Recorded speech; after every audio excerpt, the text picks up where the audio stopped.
Hi cuties! This is Tutor Angelica. Welcome to my channel.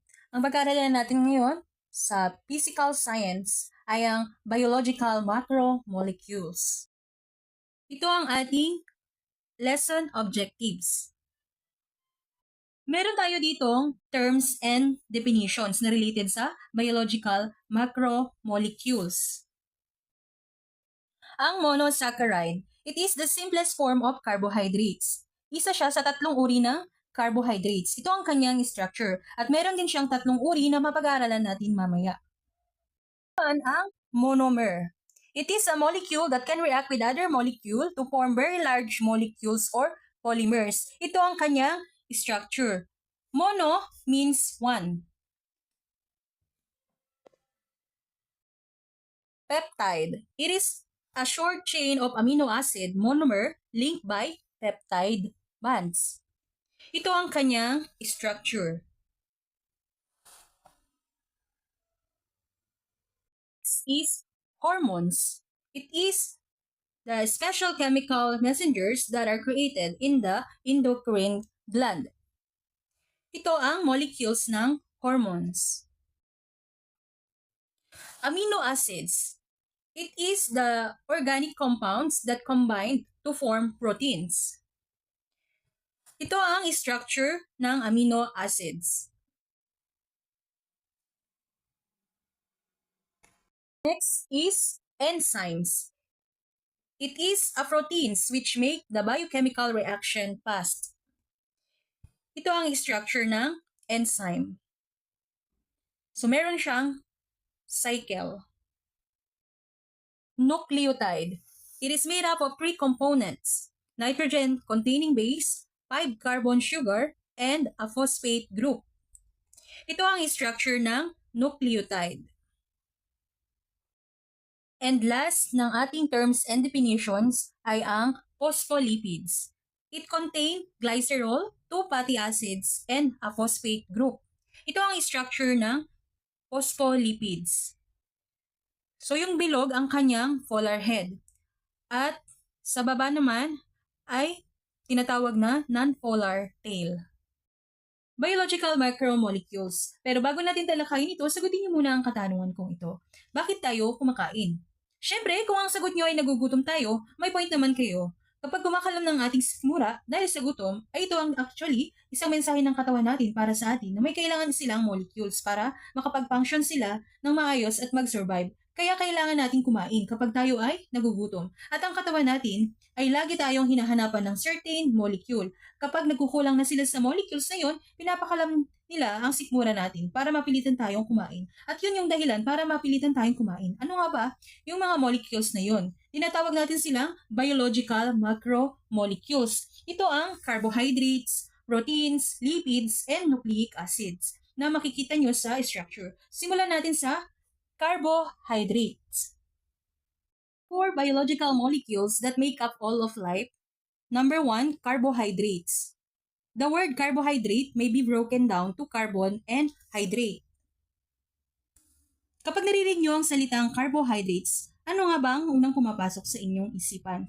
Okay, very good. Ang halimbawa nito ay tinapay, patatas, kanin, pasta, mais, at cereals na makikita nyo sa larawan.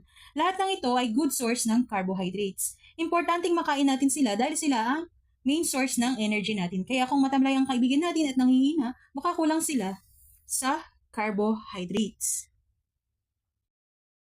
Another term for carbohydrate is saccharide. Simple sugars are monosaccharide and disaccharide. Complex sugars are polysaccharide. The excessive consumption of carbohydrates is converted to glycogen, which is stored in the liver and in muscles. Glycogen is a slow-releasing carbohydrate. Ang unang uri ng carbohydrates ay ang monosaccharide. Meaning, meron siyang isang sugar molecule sa saccharide o carbohydrate. Ano ba ang monosaccharides? Also called simple sugars, are the simplest forms of sugar and the most basic unit or monomers from which all carbohydrates are built. So merong tatlong uri ng monosaccharides. Ang una ay ang glucose.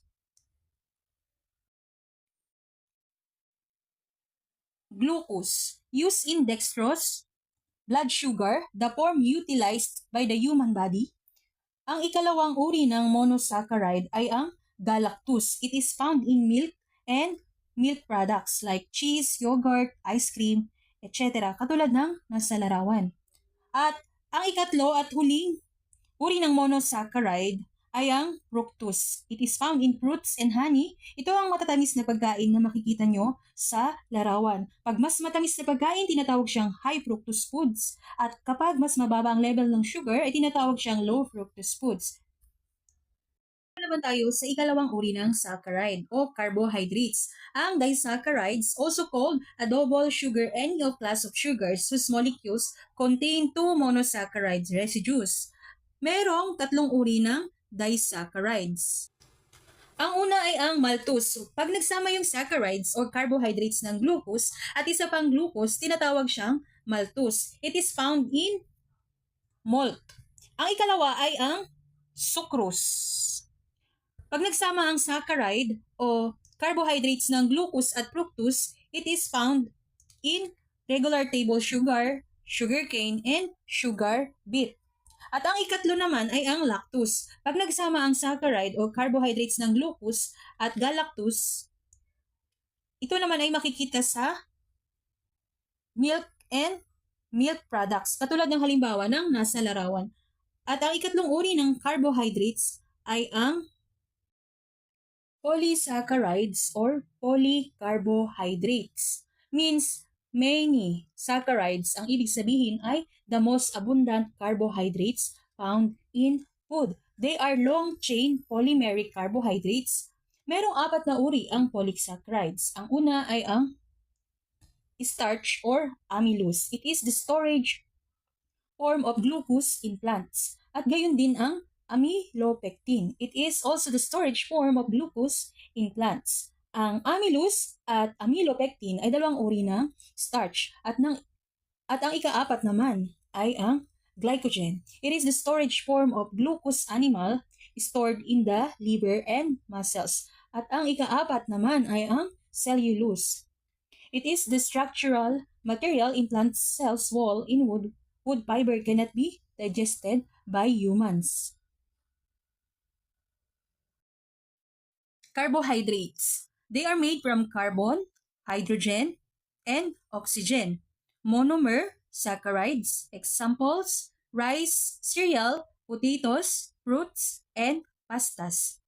Function, main energy source of the body. Did you know that marathon runners, triathletes, and other runners eat carbohydrates for weeks leading up to a big event? They called it carbo loading. What's the point? As the athletes consume massive amounts of starch and pasta, the energy begins to store up in their body, saving itself for use during the event. Number 2, lipids or fats. Lipids or fats are important nutrients in your body, but eating too many, especially unhealthy fats, such as saturated fats and trans fats, can lead to heart disease, cancer, and obesity. Lipids also serve other functions, such as material for cell membrane, insulation, to maintain body temperature, aid in digestion, and as signal molecules. There are different classifications of lipids: triglyceride, phospholipids, wax, and steroid. The lipid family is one of the most varied in terms of structure, but they share the common property of being insoluble in water. Fat and oil are the most common example of lipids. They are under triglyceride because they are composed of glycerol and 3 fatty acids. Fat refers to solid triglyceride, usually from animal sources such as meat, milk, butter, margarine, eggs, and cheese. Oil refers to liquid triglycerides from plant source. Examples are olive oil, corn oil, sunflower oil, and soybean oil. Animal fats contain high percentage of saturated fatty acids, while plant oil are mostly unsaturated fatty acids. Lipids, they are made from carbon, hydrogen, and oxygen. They are soluble,